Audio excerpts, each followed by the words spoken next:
किसी ऐसे शख्स के कहे में ना आ जाना जो बहुत कस्में खाने वाला है, जलील है, शरारत से इशारे करने वाला, लगाई बुझाई करने वाला, माल देने में बड़ा बखील, हद से बढ़ा हुआ बदकार, सख्त खू और इसके अलावा बदजात है।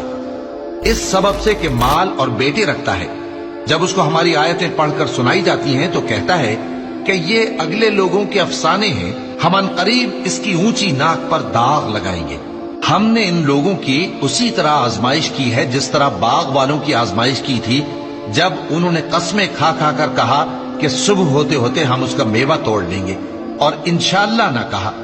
सो वो अभी सो ही रहे थे कि तुम्हारे परवरदिगार की तरफ से रातों रात उस पर एक आफत फिर गई, तो वो ऐसा हो गया जैसे कटी हुई खेती। फिर जब सुबह हुई तो वो लोग एक दूसरे को पुकारने लगे कि अगर तुमको काटना है तो अपनी खेती पर सवेरे ही जा पहुंचो। सो वो चल पड़े और आपस में चुपके चुपके कहते जाते थे कि आज वहां तुम्हारे पास कोई फकीर ना आने पाए, और कोशिश के साथ सवेरे ही जा पहुंचे, गोया पैदावार पर कादिर हैं। फिर जब उन्होंने बाग को देखा तो वीरान, कहने लगे कि हम रास्ता भूल गए हैं। नहीं, बल्कि हम बेनसीब हो गए।